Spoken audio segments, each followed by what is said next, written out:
leadership is hard. And failure at leadership is painful and humbling and frustrating. And I want to share a reason directly from Army doctrine of why leaders fail. And it's a significant reason. It's a significant reason, not just why leaders fail, but because morale is low in units. Or it's a significant reason because, it frustrates soldiers to the point that some soldiers literally good soldiers get out of the Army because of this tool that toxic leaders tend to use. This is the third of 3 videos that I've done so far on toxic leadership. You can see the links to the other ones below. And this is a tool that toxic leaders use that both myself and behavioral health, Dr. Good from 6th Recruiting Brigade, identified as an issue in some of our units. We got back and we recognized that morale was low, and we both saw the same thing behind the low morale. And that was that leaders were employing or leaning on a toxic method to influence their subordinates. And I want to focus on that word influence because it's important in Army doctrine. ADP 6-22, Army Leadership and the Profession, Chapter 5, Paragraph 9, talks about methods of influence. And the Army says that influence is the essential activity of leadership and refers to how people affect the intentions, attitudes, and actions of another person or group of people. In other words, influence is about getting people to do things. And the problem that we saw was that these leaders were using a damaging and destructive tool to try to get people to do things. And you can see that list right there of 9 methods of influence the Army identifies. We're just going to talk about the first one in this video, the one of pressure. And just before we talk about that, I just want to make some observations. If you look at the doctrine, this paragraph in Army doctrine, pressure has got the longest description. It's the one the Army uses the most words to describe. It's also the only one that comes with a warning, a specific warning about using it. And it's also the one that, again, me and Dr. Good Behavioral Health identified as the main reason for the pain and the low morale in many units, because leaders in many cases were only using this method to lead their subordinates, and it was boomeranging and hitting them in the head and killing them.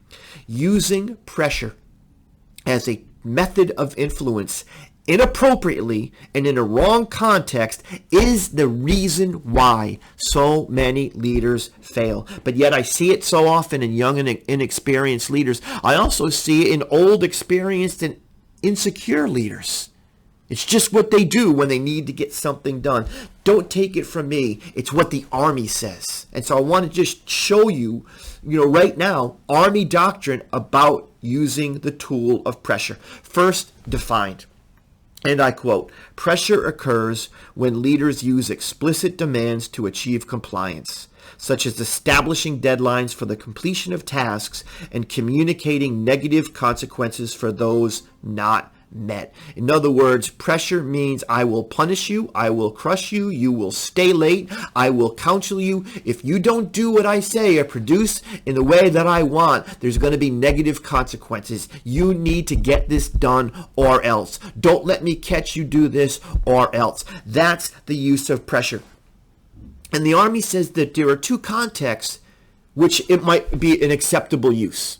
An acceptable method. Number 1, and I quote, when emphasis is required to ensure compliance with previously unmet requirements and subordinates need to reorder their priorities to meet the higher level intent to do so.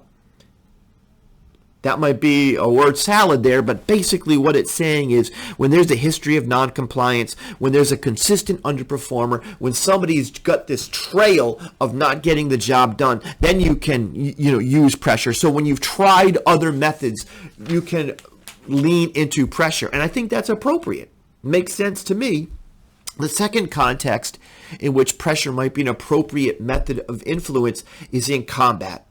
When time is short, Stakes are high and consequences are catastrophic. You do this or else right now. No, you're just going to get it done. So the Army says, okay, there are times when you can use and you should use pressure, but it also comes with a loud and clear warning. And I quote, please hear this, pass this along. This is a critical message. Leaders should use this method infrequently, particularly in garrison, since it tends to create subordinate resentment.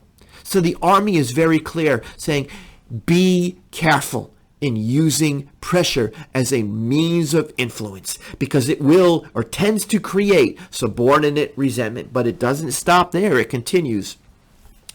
And I quote, when subordinates perceive that pressures originate from their leader's attempt to please superiors for personal recognition, resentment can quickly undermine an organization's morale, cohesion, and quality of performance. So if your subordinates think you're putting pressure on them, you're threatening them to do all this so you can look good in front of your superiors, man, it is going to just not be good for you. Morale is going to be low. They're not going to do what you want. Leadership is going to be painful, humbling, and frustrating. So the simple translation is be careful. Do not do this. If you are just going into the toolbox and pulling out the hammer and using pressure as your first option to get job done and people to do things, the Army's saying you're on dangerous ground and it's not going to work. But yet, my experience has been that for many leaders, this is their first or even only tool that they use to influence others. And I want to go back to that list there. You can see it. I'm not going to go into detail on them, but there's so many other methods that you can employ to influence your people. And the Army is going to say, use these work, and only use pressure in those two contexts that were mentioned. Again, when there's a history of noncompliance and in combat. Finally, I thank you for watching this video. And if you've watched this far, then I just want to encourage just one more video that I've done called the People versus Production Puzzle. And it's a case study of somebody from the Bible who went to pressure as the tool instead of all of those other ones. And it's a story of how King Rehoboam used pressure and it didn't work for him and it failed him. And he failed as a leader and as a king simply because of his bad choice in using pressure as his tool of influence. So thank you for listening to this video. Remember the warning that the Army says, use this method infrequently in garrison since it tends to create subordinate resentment. Have the best day possible. Walk in peace. And as always, stay awesome.